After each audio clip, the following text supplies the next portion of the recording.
Alhamdulillah wassallallahu ala sayyidina Muhammadin wa alihi wa sahbihi wasallam ajmain, amma ba'd. Kita malam hari ini mau berbincang-bincang dengan Pamanda Kiai Haji Nur Zain Tibian. Kemarin kita dari Madura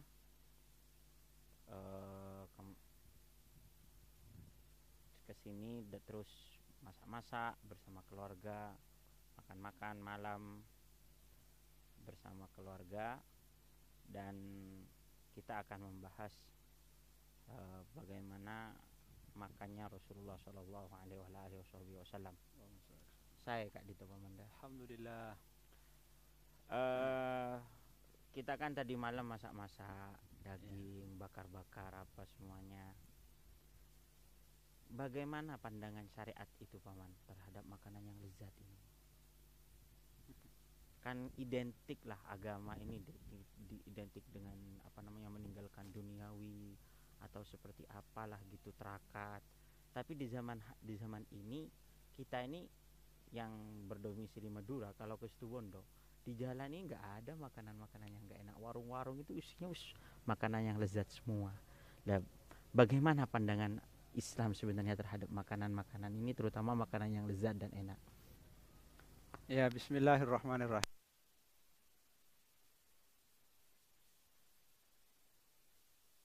Yang saya pernah baca-baca dalam sebagian kitab syarah kitab-kitab Syama'il Muhammadiyah, yaitu kitab Syama'il itu perlu diketahui adalah kitab tentang kepribadian Rasulullah Shallallahu Alaihi Wasallam. Jadi bagaimana caranya Rasulullah duduk, caranya Rasulullah, termasuk diantaranya makan, minum dan seterusnya. Nah, di situ Rasulullah juga menyukai beberapa jenis-jenis makanan tertentu. Seperti dalam satu riwayat itu Rasulullah itu yuhibbu al-halwa, yuhibbul asal.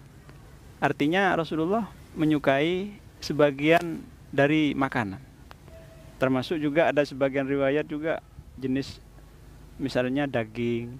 Kalau daging itu, kalau bagian kambing yang Rasulullah suka itu yang ziro, jadi bagian depan itu dua itu. Oh, ziro itu bagian depan. Bagian depan dua. Jadi kalau begitu, walaupun misalnya itu adalah makanan enak, tapi kan Rasulullah apa yang ada di depannya beliau makan, bukan berarti kemudian memaksa-maksakan mencari hal-hal yang menurut beliau enak, tapi apa yang beliau ada ya sudah gitu.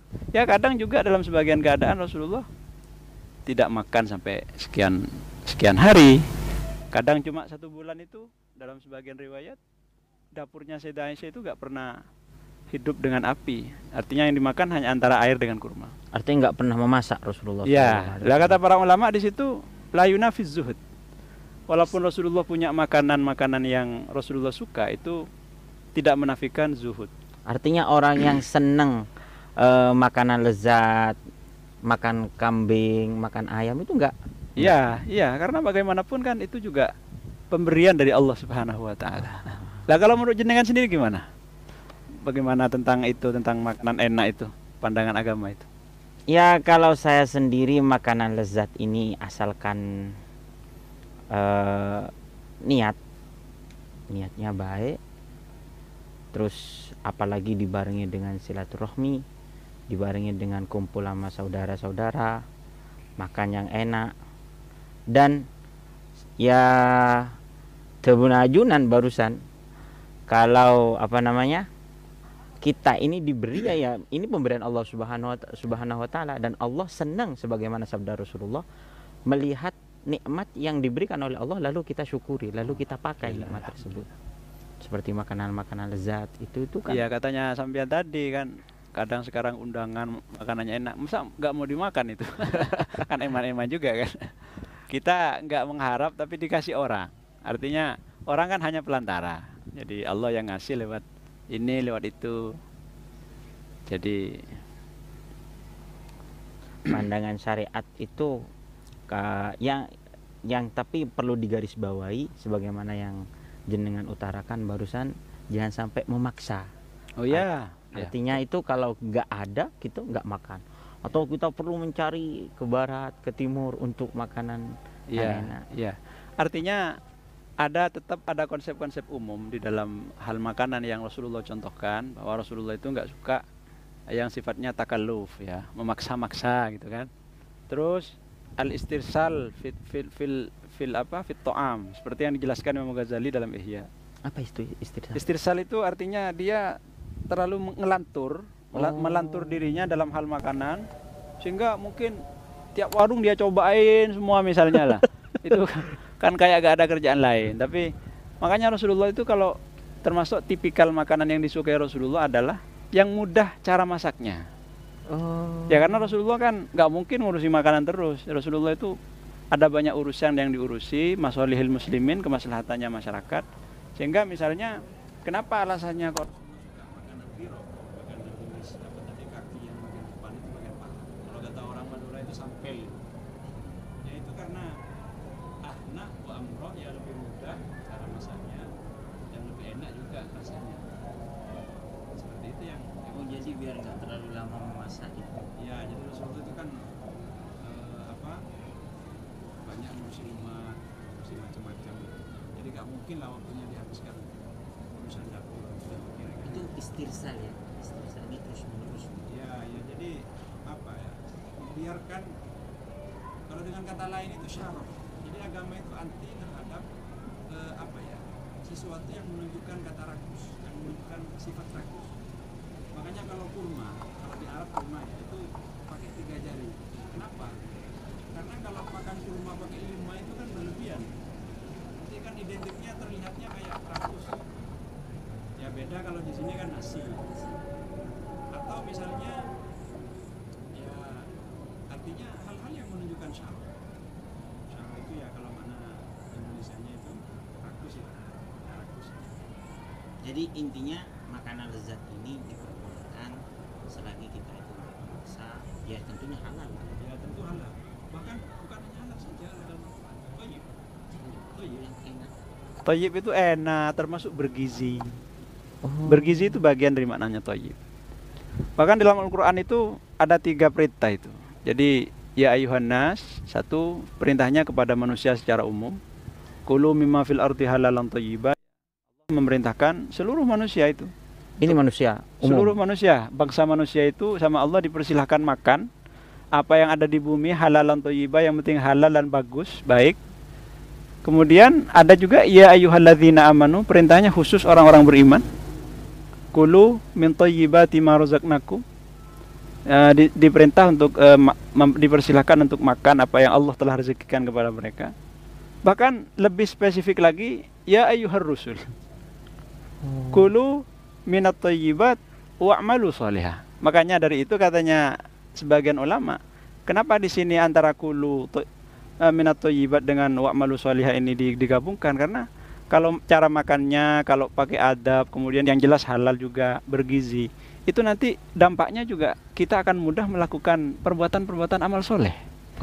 Ya itu, jadi penting juga itu melihat jenis makanannya, terus ya cara mendapatkan makanan itu, cara mengelola, ya banyak lah.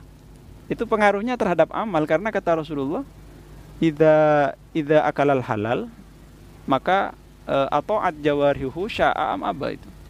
Kalau makan halal, kalau yang dimakan itu halal, maka badan ini bawaan untuk berbuat baik itu sangat mudah. Kebalikannya, waman akalal haram asad jawarihu sya'a am aba. Kalau sudah yang dimakan perkara haram, bawaan badan ini nanti akan, makanya kata jenengan tadi kan penting juga niatan-niatan yang mulia, karena itu akan mempengaruhi setelahnya itu. Ya. Setelah makan untuk berbuat baik. Kira-kira niatan makan itu apa ya, yang kalau kira-kira beberapa gitu ya, misalnya untuk apa gitu, kalau orang makan itu gimana itu menurut jenengan itu? Niatan orang makan itu. Niat orang makan ya pertama supaya, kalau dalam kitab-kitab fikih terutama dalam Zuhad ini setahu saya taqawi lil ibadah. Untuk biar semangat dan enggak lemes dalam beribadah. Ya. Makanya sampai kedua ya kadang orang ini kalau terlalu lapar juga nggak khusyuk dalam. Oh ya benar. Bukan hanya kekenyangan ya. Ada makanya ada hadis idza hadarul asya wal isya, atau makna hadis. Kalau ada orang makanan terus makanan malam terus sholat ya makan malam dulu baru sholat. Ya, katanya orang itu mendingan ingat sholat waktu makan daripada ingat makan waktu sholat. Tapi kalau ini apa makan, tapi kalau makan lezat, ini kan makan lezat, makan yang enak lah. Ini niatnya ya supaya kita ini apa namanya idharus syukur. Wah, betul. Supaya kita ini bersyukur memang dari hati kita. Kita ini kan kalau makasih makan kenyang, ya makanannya biasa ya cuman alhamdulillah. Tapi kalau makannya enak, lezat, ini kalau kita bersyukur memang dari lubuk yang paling Hati. dalam. Lubuk hati paling Jadi, dalam. alhamdulillahnya itu kenceng kira-kira gitu ya, sama seperti kenceng itu. gitu. Ini yang spesifik dalam Iya. niat untuk apa namanya? Makanan enak ya. Makanan enak. Jadi kalau begitu tergantung orangnya juga berarti itu. Artinya kalau niat itu kan nanti tergantung orangnya itu bagaimana ketika orang itu menghadapi makanan enak. Dia adab bersama Allah. Kalau misalnya adabnya bagus, dia mempunyai keyakinan semua nikmat dari Allah kan jadinya baik semua ya. baik semua. Jadi belajar niat itu juga penting berarti ya. Belajar niat penting. Kemudian saya juga pernah apa namanya? Yang hadis tadi itu niat supaya menampakkan nikmat yang diberikan oleh Allah Subhanahu wa taala kepada Allah. Wa amma bi nikmati rabbika fahaddis. Ya artinya fahaddis kita luas, tapi yang paling utama kita tampakkan nikmat ini kepada Allah Subhanahu wa taala kalau kita ini diberi nikmat. Jadi apalagi sekarang di toko-toko apa di warung-warung ini semuanya tempatnya daging semua. Kalau nggak salah saya pernah dengar Imam Syadzili itu pernah berkata kalau saya minum air dingin maka yang terjadi itu syukur saya tambah kencang kepada Allah Ta'ala. Beda dengan makannya yang minumnya yang biasa-biasa aja. Biasa saja.